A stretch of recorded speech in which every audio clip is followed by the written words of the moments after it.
being stuck with what could be, I think, an estimated quarter to $500,000 to do that. And that would be cheap from what I've seen for stream restoration projects. So is it unreasonable for you to take a look at this to see if there is a way you can mitigate that piece?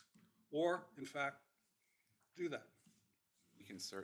We would not be opposed to looking at what it would take to mitigate that. I mean, we do feel, and in my professional opinion, feel like we have mitigated through coordination with the county and the boards to absolutely minimize what's released from our site and do less than what was allowed per the master plan. We have less units and impervious than what was allowed, but we would certainly be willing to look at doing more.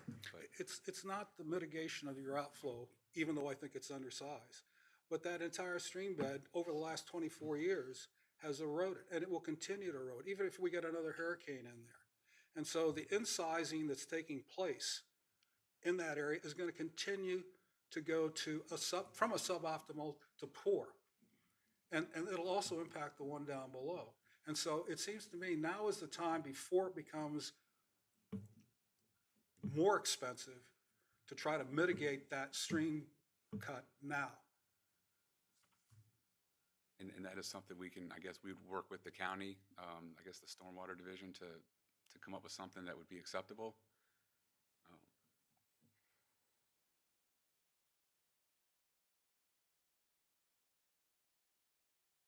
Yes, so we could work with the applicant. It would likely mean that Stormwater might have to review the plan again, as they'd already issued approval on the existing plan that's shown tonight.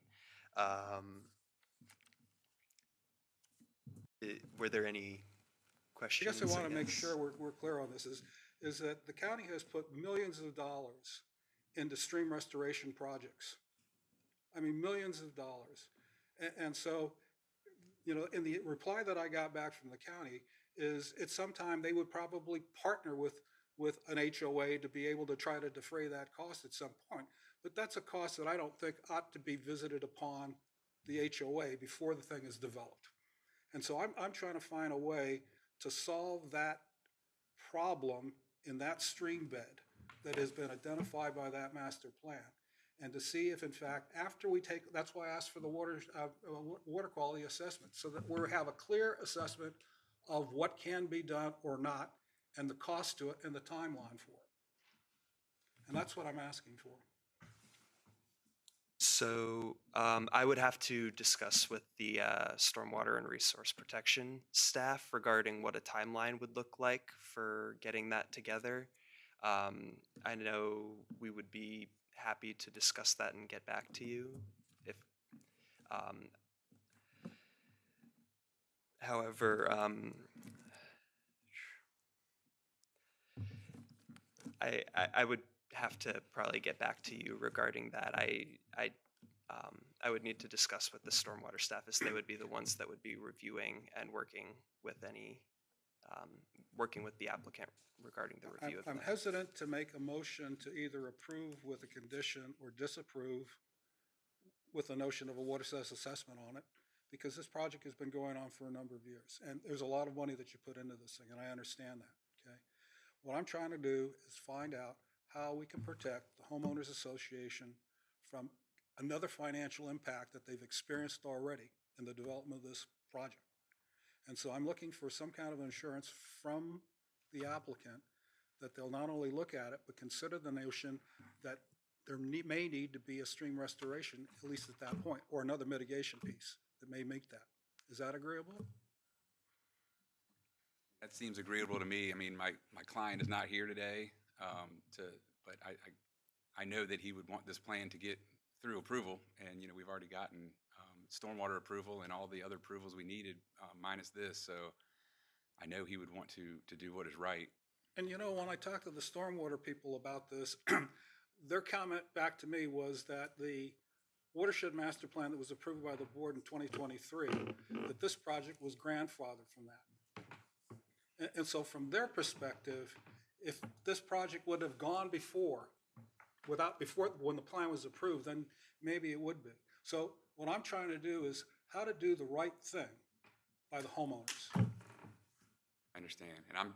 And in my mind, I'm trying to do the right thing by my client. And I understand that. So I'm willing to put a condition in approving this, as opposed to or making a recommendation to disapprove it, and then have you come back in 90 days. I think that's too bureaucratic. But I wanted some assurance that you honestly are going to look at a way to mitigate this on behalf of not only your customer, which is a good neighbor thing, because if he builds in James City County, he ought to do the right thing by the county also. But he ought to do the right thing by the homeowners association. So I'm happy, if you're agreeable to that, to make a motion to approve with that condition, if that's agreeable with staff. I'd like to hear the condition a little bit more clearly so we understand. It sounds like in general, you're looking to study what Mr. Polster is concerned with. And Mr. Polster, is that about? It's not only to study it, but to see what can be done to mitigate it, because we already know there's a problem with the stream bed. That's not even an issue, okay? So how is it that we're gonna mitigate that and not burden the homeowners association with the downstream cost of fixing that problem? In the same way that the Powhatan Shores, or Powhatan, historic Powhatan, fixed their problem up above you that flows down. Is your question how to mitigate the problem that already exists, or to fix it, or to put greater protections on to make sure that no further damage is done? I leave that to them to come back from an engineering point of view. I don't want to tell them how to suck an egg, okay? I mean, that's their business. But I think he understands the spirit of what I'm trying to get to, because ultimately you're going to have to answer to them. So is that suitable for you? No, I'm sorry. The conditions need to be stated with more specificity, and they must relate to the subdivision ordinance. So you need to point to the section of the subdivision ordinance. That's why I pointed to the water quality assessment impact, of whether that was done, and whether it included the stream bed that is suboptimal. And that's why I pointed to that. And what he told me is they didn't do it, Oh, so we did the WQIA. but you didn't consider the culvert or I'm the guessing stream. because it was considered grandfathered. So, Well, you didn't know it was grandfathered. well, this master Right. plan's been approved Okay. since 2020. It still exists as a 20,000. problem, and that's why I'm bringing it up. Whether it's grandfathered or not, it's still there, and it's gonna be there until somebody fixes it. That's my condition, and that's what I'm pointing to. And that's 23-3.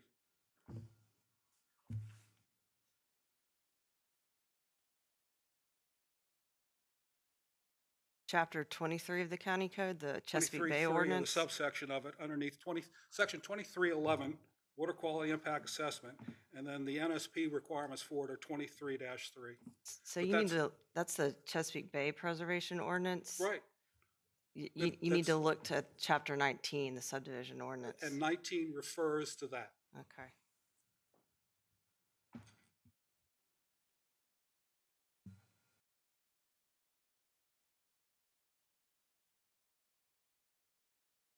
So when the stormwater people approved your plan,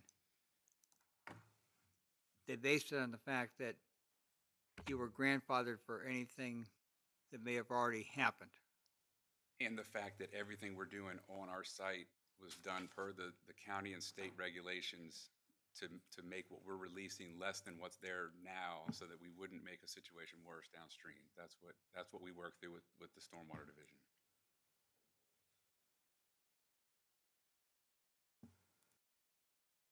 So with, sorry, just a question here. So with those lots, there was roughly 8 or 9 lots that are technically in the RPA.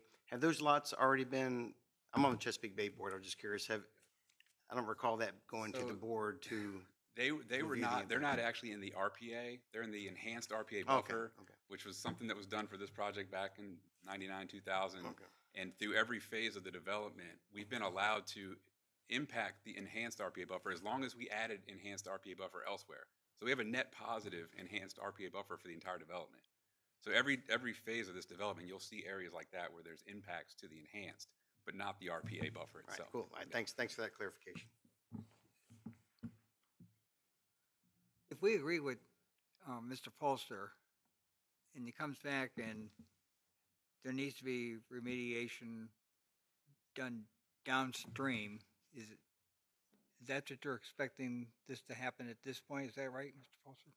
If you take a look at these two stream pieces that were suboptimal, ST1-21F is directly along the area where the outfall comes out of the BMP. And that's the one that I'm most concerned with, because I've seen enough of stormwater facilities to know that we get rainfall that exceeds that, and we've been getting that rainfall. So it's going to be coming out of there at a rate that's higher than what it's designed for. And when it does, it's going to go right into that stream bed that's already incised and impact it, period. It will. In the same way, over the last 24 years, that stream bed has been impacted because of the development that we've had. We had no development outside of the Powhatan Shores and the historic Powhatan within that whole area. And over the last 24 years, we've built up across the road in all of the area that's here.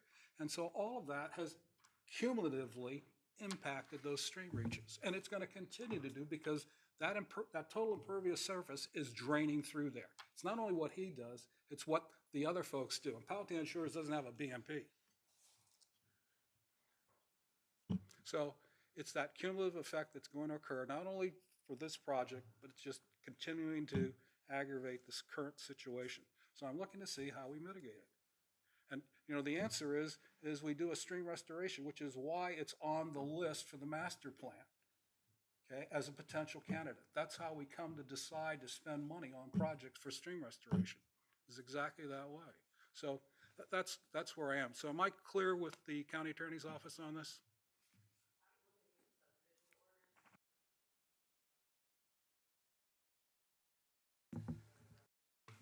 Well, there isn't. It's just the definitions of for it. And I'm just saying, I want a water quality assessment. He's agreed to do that, to assess the impact. Wouldn't the stream restoration be done by the county, though? Should that be a burden of the client if he's done everything right on his property? Oh, look at the Powhatan, historic Powhatan. It was on their property, and they went ahead and they repaired it. Okay? It's not the county's responsibility to fix a private piece. Okay? I mean, most of the stream restorations that we've done are with were done when you didn't have HOAs or anybody to do that. And we've been doing that with older neighborhoods forever and ever. Okay? I mean, we've put a lot of money into stream restoration for clean water for the county. And that's what it's about, clean water. So anyhow, I don't know, we're beating this to death, and I'm just trying to find a way to bring a motion forward to say, yes, we approve it, but with the condition that you look at mitigating the issue. And whatever you come up with, that's fine. I mean, I'm not going to argue that piece. I mean, that's why you're the engineer. But I don't believe you guys did that. And you said yourself if you didn't. I just want to be clear, we did not look downstream, but we did be above and beyond what we were required to do Right. on site to protect. I don't want to seem like I'm not trying to protect downstream. I am. Well, I understand that, but there was a pre-existing condition that you weren't aware of, and nor did you look at. Okay, that's the issue. Is a downstream problem on this track? It's the entire, the stream pieces, you see where the sewer line is right there, that white line? Okay, that's where the river, that's where this creek is. And as a matter of fact, that one that I've been pointing to not only has an incised culvert and trees falling down, but it's uncovered manholes where the sewer line is, okay? And so that downstream bed is the entire white line that you see that goes all the way down there. That's where the stream bed is. It also happens to be where we run all of our sewer lines, because it's the lowest point, okay? Any other questions or comments? I think I'm still just struggling with the idea of I guess, the parameters of the condition. If as I listen to it, when we're talking all downstream and a stream restoration, it almost sounds, that sort of sounds to me like proffer talk, like we'll build our neighborhood and we'll help you with general conditions, as opposed to like I see drawings of all these houses, and the houses are gonna create something, and it's gonna flow out. So I guess I pictured it more that they were responsible to do no harm with what comes out. But I don't know how they're responsible for this 24-year buildup of Well, of what we've got. But- the ST21F that I'm talking about, the studies that were done that I sent to you in the email and the pictures identified 743 feet along with the manhole and the culverts, and the pictures are there. And that's what I'm asking them to evaluate and to make sure that it's not furtherly impacted. I mean, it's right there where the outfall is going to be, and we are going to see more water coming out of there, despite the fact he's attenuated. He's only attenuated it to a current set of standards, which doesn't consider climate change or increase in precipitation, period. And so I'm just looking to future-proof this for the homeowners association.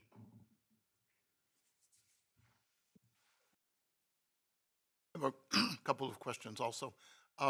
There's not a construction entrance to this project, is there? There is. Oh, where will it? It's off of Saunders Bridge, where that existing pullout is right now by the gate. Oh, okay, but you come in off of Monticello Avenue before you get to the construction Correct. entrance, okay. Will the entrance to the rest of Powhatan Settlement, will there be any construction parking along there, or? Okay. Another question. Will the design of these homes be consistent with, pardon me, the design of the rest of the community? Is it? From what I understand, the builder and his architect are trying to be in conformance with the rest of the development, yes. Has the builder met with the members of the community on this? Have they gotten? I know they've spoken. I do not know if they've met. I was not at any of those meetings. Will this be part of the HOA, the Powhatan Settlement HOA? Great, thanks. Anybody else? Before we get a motion,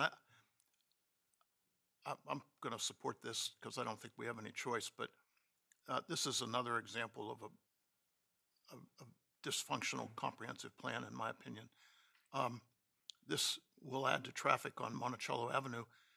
Our traffic study from the comprehensive plan shows that this section of Monticello Avenue is going to increase 21% by 2045. And we'll take it from a low rating to a severe rating. And then the section of Monticello from News Road to Ironbound Road, the main shopping corridor, is going to increase 60%.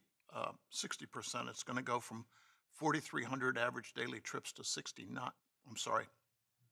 43,000 average daily trips to 69,000, which is a 60% increase. It'll go from severe to, I guess, more severe rating. This, as Mr. Polster has already discussed, is in subwatershed 210. Subwatershed 210 is already non-life supporting.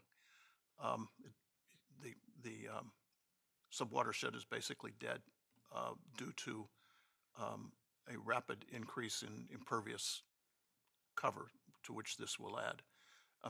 I know you've done your best to mitigate that, but you're not going to get all of it. I don't think you can. And so it's getting late in the game for James City County, but I hope in the next comprehensive plan revision we can take some steps to make sure this kind of thing doesn't happen again. So that's it. I'll get off my high horse. Understood. Just to note, these lots on this phase 4 were in the approved master plan from 2000, so that hopefully they were accounted for in that, and we actually have less lots than were allowed. So we actually have less than was anticipated. And I believe the traffic consultant got approval from VDOT of no signal need. I don't know about the roads themselves, but. VDOT approves everything. No comment on that. Okay, no other questions? Mr. Polster, would you like to make a motion? I'd like to make a motion that the Plan Commission approve the plan with the condition that you look to see how you can mitigate the stream piece and hopefully not pass that cost on to the HOA at some future date. So if we vote no, because we don't Agree. agree, but we support the generalized motion, we vote no at this point? Yeah, I think you can do that, and then you can make another motion of your own. So call the roll, please, Ms. Stennis. Mr. Haldeman. Mr. Haldeman. Yeah, I know, I'm still thinking. Sorry. My mic wasn't down, so I wasn't sure if you heard me. No. Mr. Polster. Aye. Mr. Rogers. Aye. Dr. Allman. Aye. Mr. Everson. No. Mr. May. Yes. That is 4-2, so the motion carries. Thank you very, very you. much. Mr. Connor abstaining. Back to you, Mr. Chairman. Thanks for the HOA, thank you for your diligence.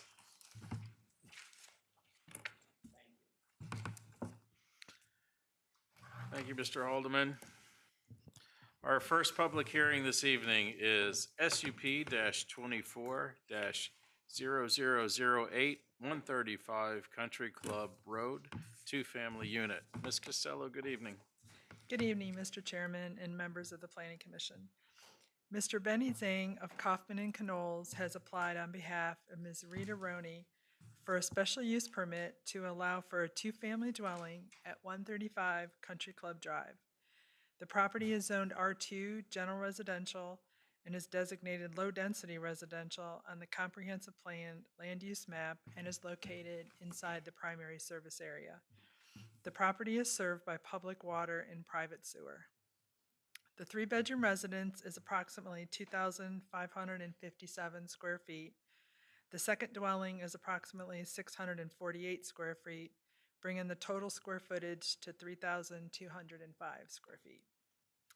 At the time the building permit was issued in September of 2022, the second unit was proposed to be an attached accessory apartment.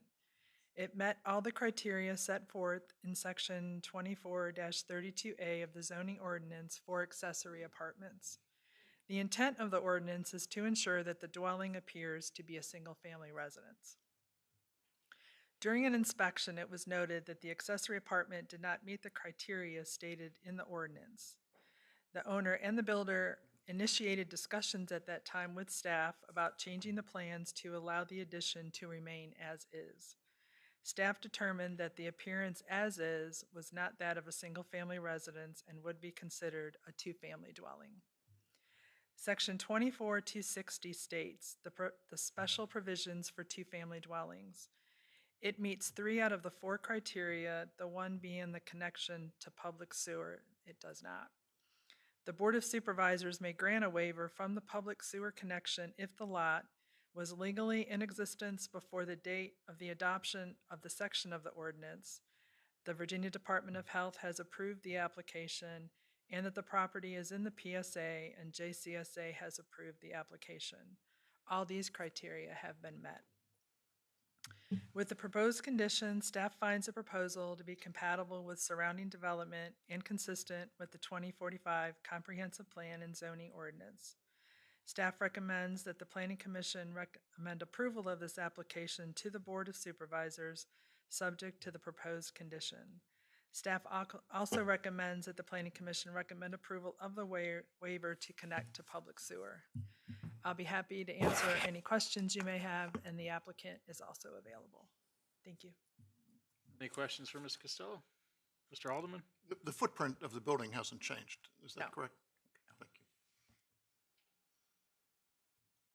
Any other questions? I have a quick question, Mr. Chair. So if the stairway was located inside the dwelling, then this wouldn't have been an issue at all? This wouldn't even been before the commission? Is that the Correct. case here? Correct. But it was exterior to the building, and that's why we're here Correct. today. Thank you. No more questions? Thank you very much. At this point, we will open the public hearing, and the first speaker card I have is Mr. Zhang. Good evening, Mr. Chair, members of the Planning Commission. My name is Benny Zhang. I'm with the James City County Office of Kaufman and Knowles at 4801 Courthouse Street, Suite 300, over in Newtown. It's my pleasure to be here on behalf of the applicant, Ms. Rita Rooney, who's seated in the back and is in attendance here in the audience. I think staff has done a good job summarizing the matter before you all for consideration.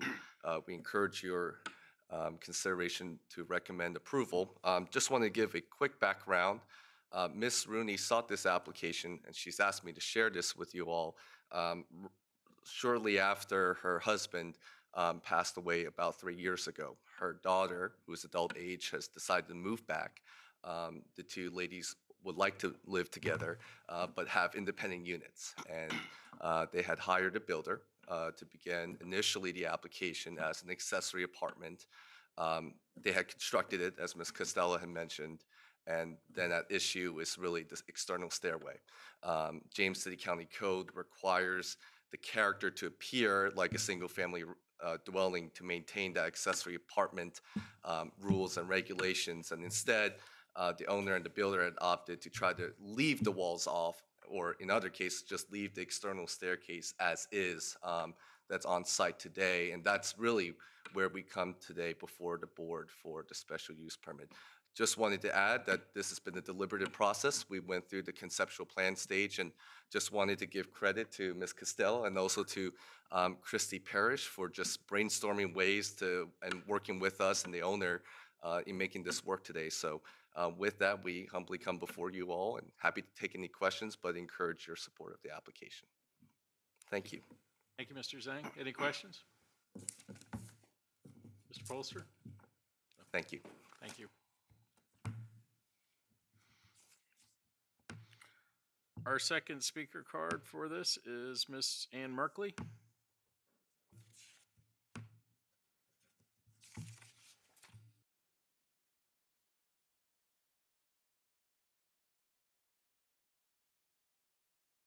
And Merkley, I live at 136 Country Club Drive, across the street from this house. And all the neighbors, we've gotten together, and we like the house the way it looks now. To put a wall up, it's gonna look like a tenement or something. It's just not gonna be going with the neighborhood. Rita takes fantastic care of this property. She puts us all to shame, sort of. It's just pristine, and it's a beautiful home. My real big concern is if a wall goes up to hide that one little staircase. With hurricane season coming up, there's gonna be wind going through there, and it's gonna bust it all out. It's gonna hit my house, and it's gonna hit Tammy's house next to her. So I see this as sort of a dangerous thing to do. Because where's the air gonna go? It's gonna knock that wall out. This came to my mind. I'm married to an aerospace engineer. This is sort of how this came, that I thought this might happen. So I think it's gonna be a dangerous thing to put up this wall. Other than that, that's all I have to say. Thank you, Ms. Merkley. Is there anybody else that wishes to speak for this application? Seeing and hearing none, we will close the public hearing, and I'll open it up for discussion or a motion. I wanted to disclose first off that I did some exchange with Benny on this issue over the email piece. As did I. Any other disclosures? Sorry, forgot about that piece. I did have a question for staff because we did get a piece of email that aesthetically made the same kind of a comment about enclosing this thing. Is there a way for this to be still approved without that wall? For it to be considered accessory apartment, the wall has to go up. because it has to appear like a single-family dwelling. If the wall is not to go up, then it's considered a duplex or a two-family unit, and therefore it has to get an SUP. So it can't be approved administratively as is. It has to have an SUP. That's what our motion will Which be. is the purpose of this hearing, right? So, So our vote will be no wall if we support the SUP. I got that Correct. right? That's what I thought. It'll remain Okay. as it is now, with the stairs visible. I went by there. It looks great to me. And she's right. It is pristine. It's a very nice. I haven't been down that neighborhood in a long time. I was really surprised. It's a very nice neighborhood. My daughter used to hang around down. Mr. Chairman, I move that we recommend approval of SUP 24-0008, 135 Country Club Drive, two-family unit, And the waiver. and the waiver. we're gonna do that as two votes. So the first will be the SUP. So we have a motion to approve. Ms. Istanis? Mr. Haldeman, Yes. Mr. Polster. Aye. Mr. Rogers. Aye. Dr. Allman. Mr. Everson. Aye. Mr. May. No. Mr. O'Connor. Aye. Motion carries. Thank you. And then I'll entertain a motion for the waiver. Waivers for the, take away the wall. Correct. Okay. Well, The so waivers, waive the requirement, so. waive the requirement to connect to sewer. Mr. Chairman, I recommend, Not the wall. I'm sorry. Correct. Yeah. You just voted on the SUP for the duplex, and that involves the wall. This is a motion to waive the requirement to connect to sewer, and the Board of Supervisors has the ability to approve that. So we will transmit your recommendation to them on that as well. Mr. Chairman, I move that we recommend the waiver to connect this to the sewer. Mr. Alden, Mr. Istanis? Mr. Haldeman, Yes. Mr. Polster. Aye. Mr. Rogers. Dr. Allman. Mr. Everson. Aye. Mr. May. Yes. Mr. O'Connor. Aye. Motion carries. Thank you very much.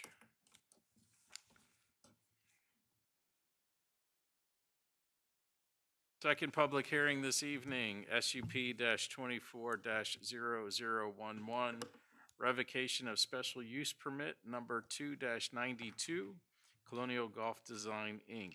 Ms. Parrish, good evening. Thank you, Mr. Chair, members of the Planning Commission. At its meeting on May 14th, 2024, the Board of Supervisors initiated a revocation of the special use permit 2-92, Colonial Golf Design Incorporated, which allows the use of a golf course on property located at 8285 Diaskin Road. The property is zoned A1 General Agricultural and is designated rural lands on the 2045 Comprehensive Plan. The adopted initiating resolution described the following concerns regarding the existing conditions of the property, which prompted the revocation process. The operation of the golf course has ceased more than a decade ago. And number two, due to the disuse of the property, the golf course is not in compliance with one or more conditions of the existing SUP, including 1, failure to maintain best management practice, and 2, failure to submit annual integrated pest management reports to the county. Section 24-2, revocation of special use permits of the James City County zoning ordinance, permits the governing body to initiate a revocation of the special use permit, and process shall be the same as a new application for a special use permit. The existing special use permit was approved on April 20th, 1992, which allows for an 18-hole golf course, driving range, clubhouse, 3-hole practice course, maintenance building, and turf nursery. The SUP is subject to 12 conditions. Staff reviewed the existing property conditions and found the following. The golf course has been closed for more than a decade. The Virginia Department of Environmental Quality approved a non-point nutrient credit plan for the property, and a declaration of restricted covenants was recorded for approximately 21 acres on the property. The 18-hole golf course appears to have been maintained based on aerials. The 3-hole practice course and driving range has been revegetated based on those aerials. In 2010, the Stormwater and Resource Protection Division inspection reports found that the vegetative filter strip BMP had excessive erosion and sinkholes, and that the large pond BMP showed a crack. Additional inspections in May 2013, January of 2017, and February of 2020 were also conducted, which showed that the large pond BMP was in failure mode. Staff last inspected the area in April of 2024. This inspection revealed that the embankment, barrel pipe, and emergency spillway all have failed. In accordance with the MAP T2, future roadway congested levels, which was prepared during the 2045 Comprehensive Plan update, Forge Road and Diaskin Road are projected to have low levels of congestion through 2045. In accordance with 24-12, revocation of special use permits, staff evaluated the property in accordance with the 5 criteria listed within that ordinance. Number 1, change in conditions affecting public health, safety, welfare since the adoption of the special use permit. Stormwater and Resource Protection reported that repairs are needed on the existing conditions of the property. The Police and Fire Department received 7 phone calls since January 1 of 2019 for the property. The reports cited brush fire, trespassing, suspicious person, and animal control concerns. The Virginia Department of Transportation reported that due to VDOT regulatory changes since 1992, an updated traffic analysis should be performed if the property was to be used again as a golf course. However, an updated traffic analysis would not be triggered under the existing SUP. Approximately 360 new homes have been constructed within a 2-mile radius of the property, and in the last 10 years, approximately 100 of those 3 homes were built. The 2045 Comprehensive Plan has strengthened its emphasis on the protection of Forge Road, which is one of the main 2 roads traveled to access the property.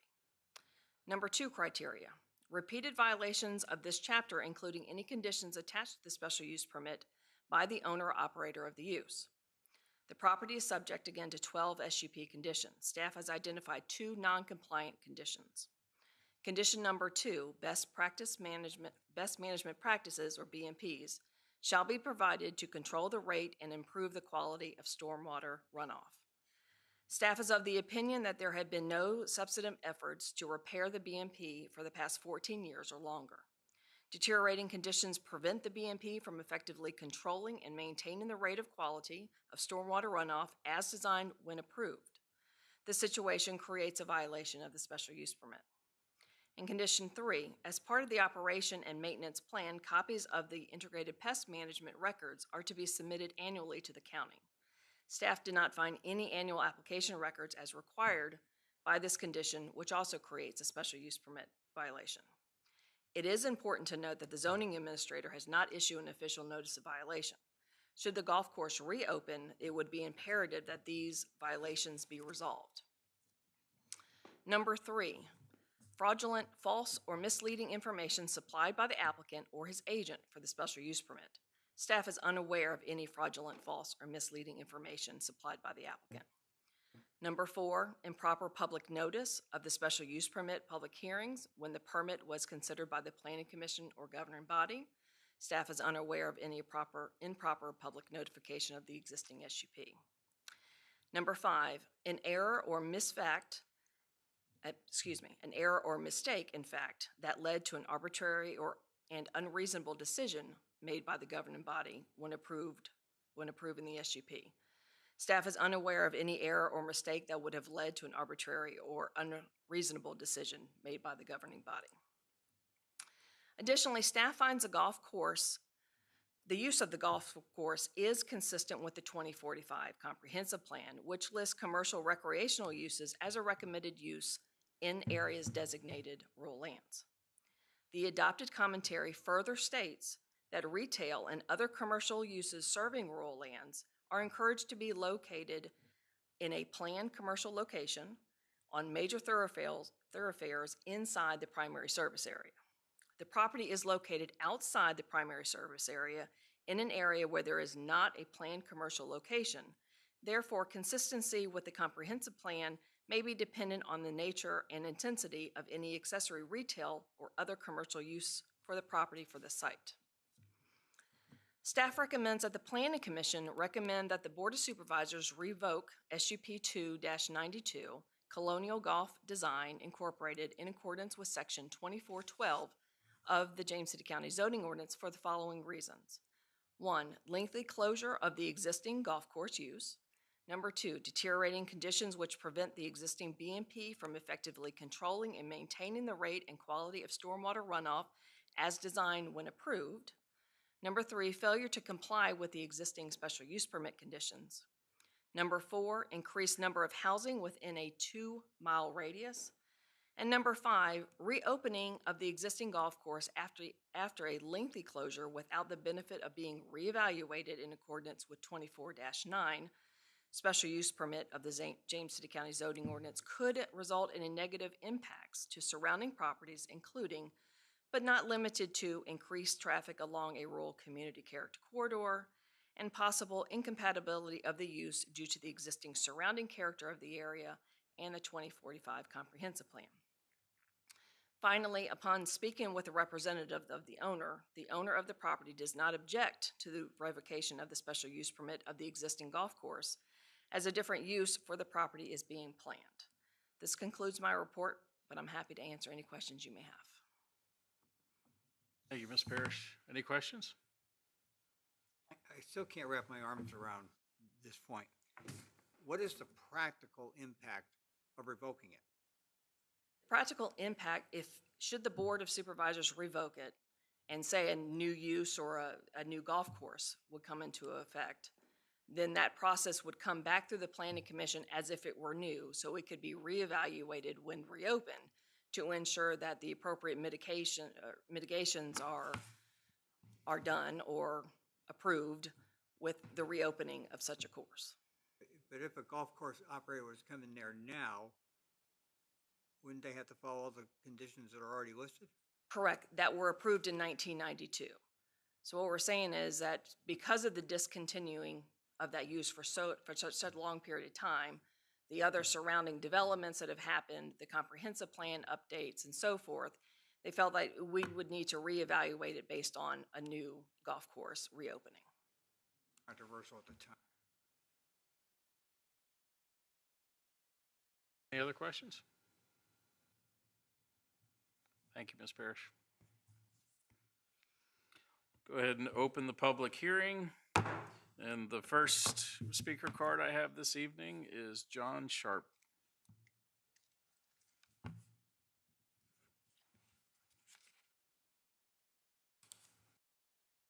Good evening. My name is John Sharp. My wife and I live at 3406 North Riverside Drive, which is directly across Mill Creek from the golf course. Our backyard abuts the creek, and the golf course is directly across from that. Everything that the staff just went over with you resonates very strongly with many of our neighbors and ourselves, and the idea of a serious relook at that golf course, should it be used as a commercial property again, definitely ought to be the consideration. Letting somebody use, 30-year-old approval requirements seems inappropriate at best. So our recommendation, or urging, is that you accept staff's recommendation for the revocation of that special use permit. Thank you. Thank you, Mr. Sharp. Second speaker card is Paula Bennett.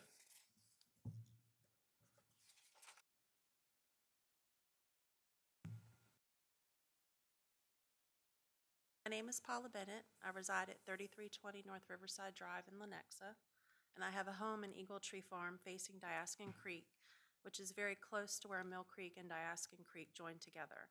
I have been on Diaskin Creek for over 9 years. I am here to say that I am in support of SUP 240011, the revocation of SUP 292. I urge the Planning Commission to require that the property be returned to base A1 agricultural zoning and remediation before approving any further development. The remediation will not only prevent future damage to the environment, but should continue to enhance fisheries, protect our wildlife, and ensure the protection of human health. Thank you for allowing me to speak tonight. Thank you, Ms. Bennett. Our next speaker card, Merle Lessinger Belay.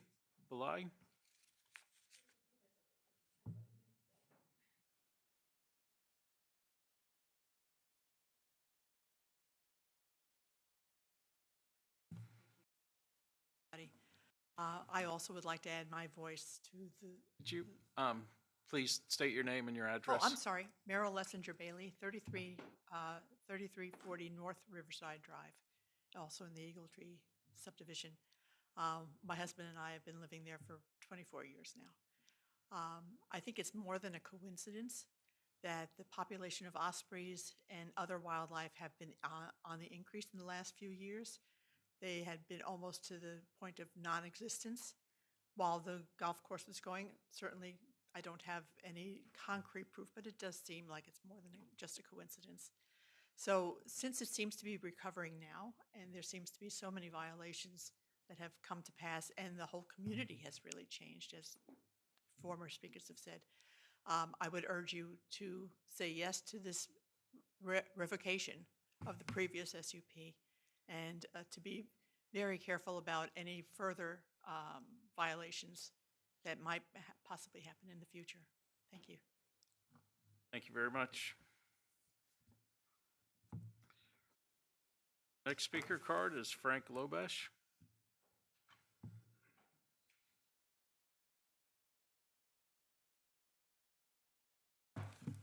Good evening and thanks. My name is Frank Lobash. My wife and I live at 3356 North Riverside Drive, which is also in Eagle Tree Farms, and our property abuts Mill Creek to the golf course as well. I'm here to speak in support of SUP 2411, which is a revocation of SUP 2-92. I want to thank the current staff and elected officials for their work and taking this first step in rectifying what has been uncovered to be a pretty clear violation of the previous SUP. Mr. Wilson's email to Ms. Parrish dated 11 June brings aspects to light that make it clear that the property owners of 8285 Diaskin Road have apparently never made any effort to meet several requirements set forth for the operation of the golf course.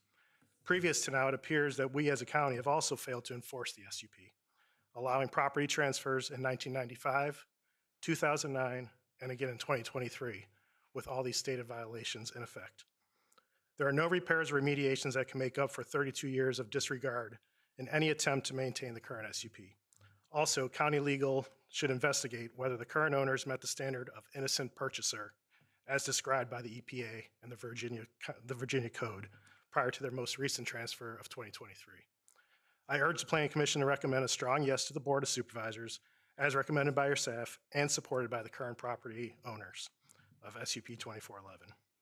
Furthermore, considering the active sales listing for the property and the multiple conceptual plans and proposals that have been filed with the county over the past 12 weeks for this property, I also request immediate notification of these transgressions and concerns, as stated in Ms. Parrish's memorandum to the Commission, to be distributed to all concerned departments within the county. This would also alert any would-be buyers of the concerns that exist within the county and the residents at this time. There are several concerning aspects that this information has brought to light over the last several weeks. Like most people, when we moved out to Mill Creek, we did some due diligence, and we were concerned that there was a golf course on Mill Creek that we shared Chesapeake Bay Watershed Waterway with. I researched it and saw that the SUP was operated under was pretty good to see that the county had taken a proactive approach that would mitigate environmental risks of turf maintenance as well as storm runoff. At the very least, I felt comfortable that if levels exceeded what was deemed acceptable, safe to humans, or healthy for the environment, the county enforcement would be aware and would address the issue before it got out of hand. Unfortunately, I was wrong. None of us today can state with fact what level of turf maintenance chemicals, herbicides, or pesticides were used and potentially washed into Mill Creek or entered the local food chain. Here is some anecdotal evidence from my 15 years of observation of living on Mill Creek. My observations began around the time the golf course closed. First, there were no osprey on the creek. Fish and wildlife in general were very limited, especially in comparison to other creeks along the Chickahominy River. The water quality year-round was terrible due to the amount of silt constantly suspended in the water.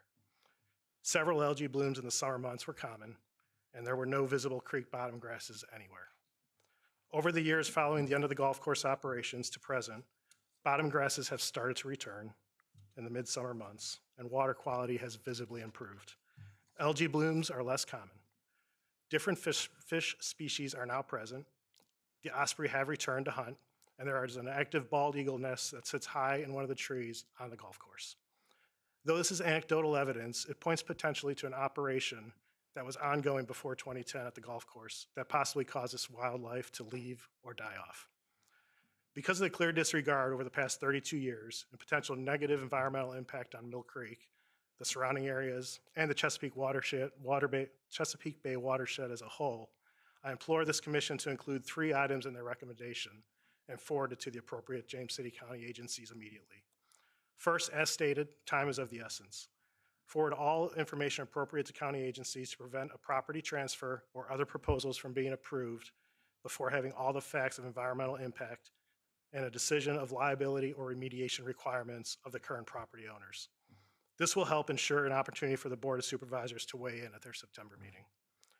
Next, inform the Chesapeake Bay Board and Wetlands Board of the environmental stewardship transgressions that have been uncovered, and recommend they commission an environmental impact study on and around the property to determine what, if any, hazardous chemicals are currently in the creek sediment, Mill Creek water, or wildlife food chain. Furthermore, if deemed appropriate, make the public aware of any potential health issues and hold responsible parties accountable for fixing and mitigating any damage that may exist. Finally, ensure the appropriate decision-making and enforcement agencies within the county are notified and aware of the items outlined in Mr. Wilson's letter. An appropriate detail of that information is available to the Board of Supervisors for their September meeting, where they should also consider Mr. Wilson's recommendations on required remediation by the current property owners. Thank you for your time. Thank you, Mr. Lobash. The last speaker card I have this evening is Virginia McLaughlin.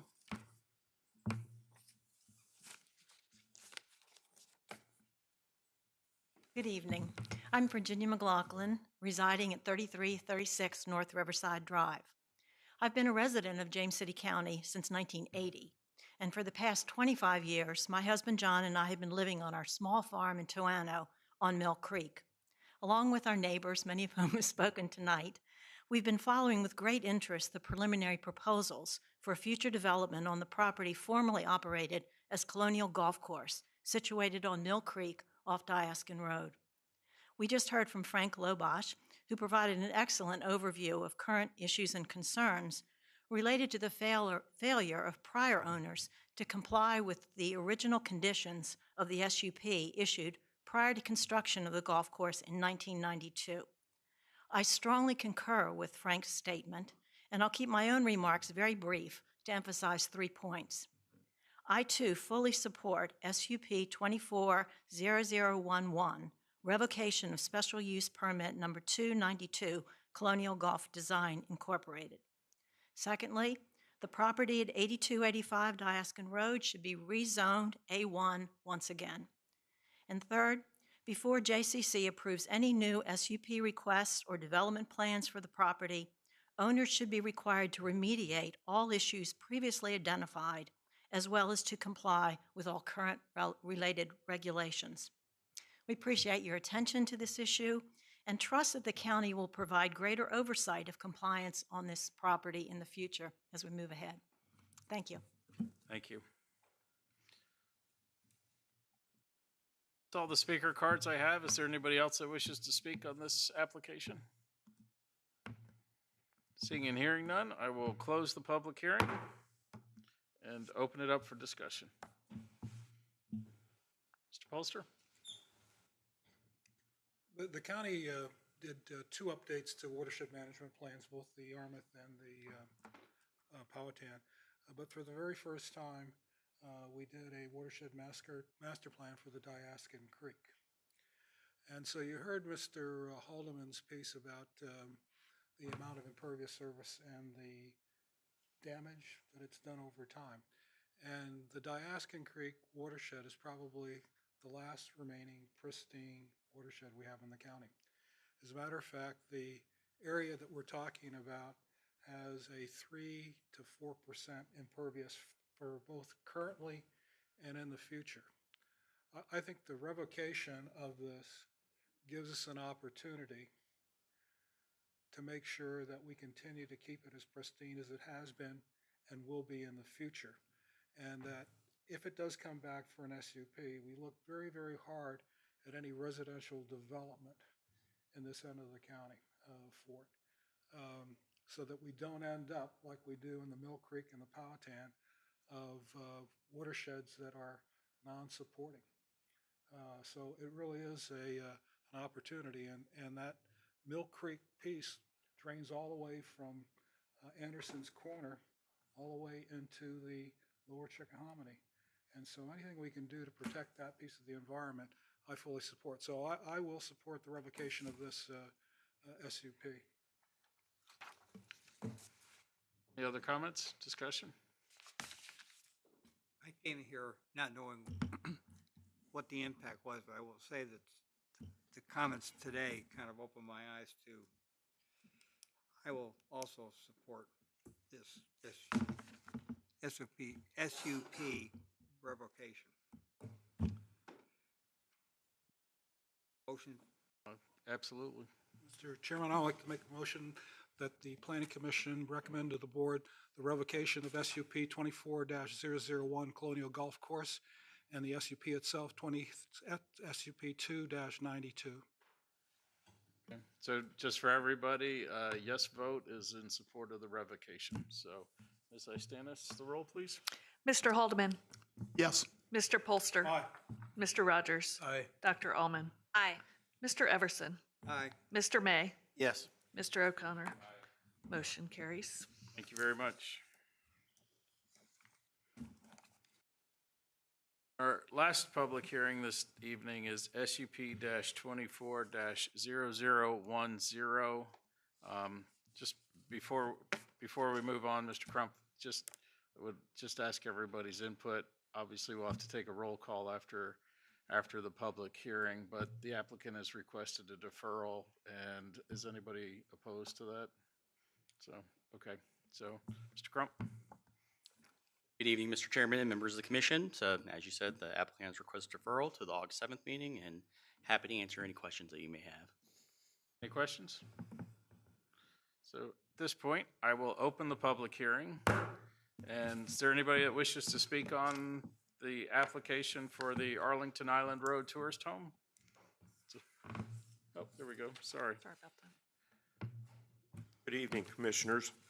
I'm Dr. Ken Latimer. I live at 704 Arlington Island Road, which is sort of adjacent to 724. Since I purchased my property in 2010, this area called Arlene's View, mini subdivision, has been a very tight community, small community of single residence homes. I'm opposed to turning this into a tourist home or an Airbnb where people are constantly in and out of the neighborhood. They're unknown to us, unknown character. I'm just against that. The second problem that I have, or potential problem, is on my private property. I have a boat ramp that fronts Diaskin Creek. And according to the subdivision plat, the owners of record have use of that boat ramp to launch and retrieve their personal watercraft.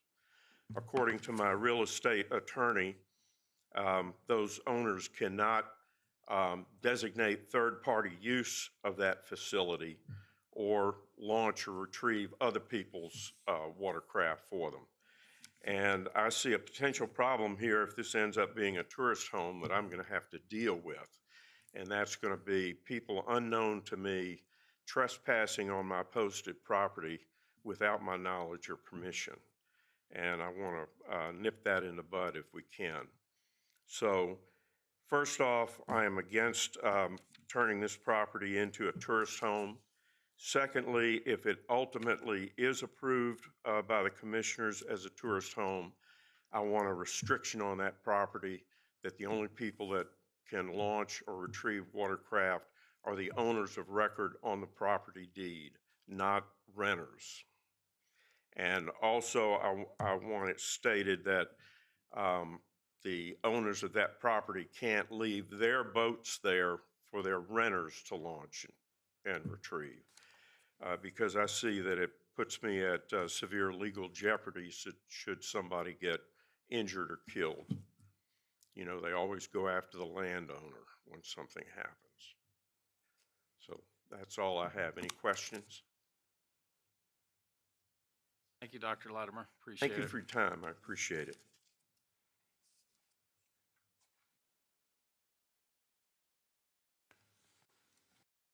So at this point, I am going to go ahead and entertain a motion to, do I have to close it first or continue it? Or shall I take a vote first? Continue, Liz? Yeah, keep the public hearing open and just continue it. Okay. So, can we just do a voice vote then? That's So, fine. So by voice vote, I'll take a motion to continue this to our August 7th meeting. Aye. So, I was going to make a motion that we defer Okay. SUP 24-001 to 7 September. so August, 7 August. 7 August. So we have a motion to continue. All in favor? Aye. So we will continue the public hearing to August 7th, 2024. Dr. Latimer, your comments will become part of the record. So, and this will come up again and at the August Planning Commission meeting. So, Excellent. Thank you for your time. so thank you for coming out this evening. So we have no planning commission considerations this evening. So we are on to the planning director's report. Ms. Istanis. I don't have anything additional to add.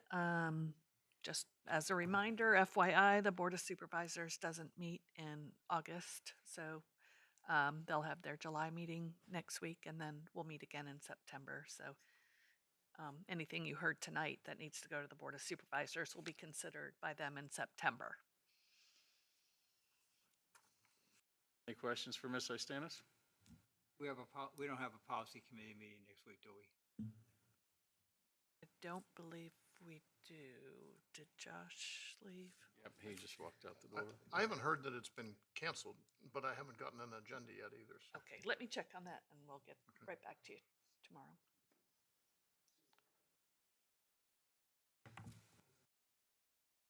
Okay. It's Thursday at 3? Yeah, Next thank Thursday. you. I'm recalling the agenda item now, so, and because it's Thursday, you probably will be getting your stuff tomorrow, your agenda items.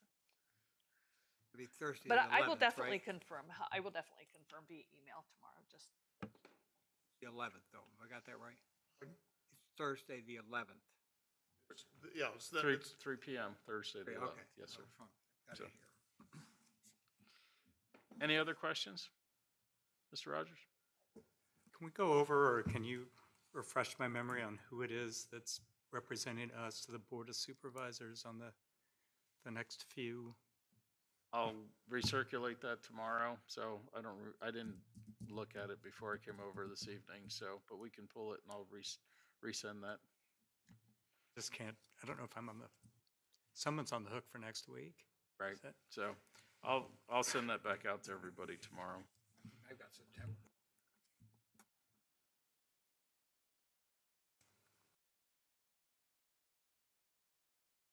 Any other questions?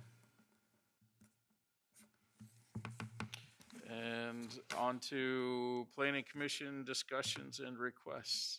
Anything for the group?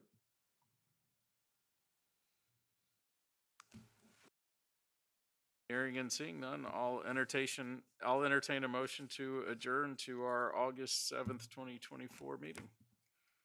So moved. All in favor? Aye. We are adjourned. Thank you very much.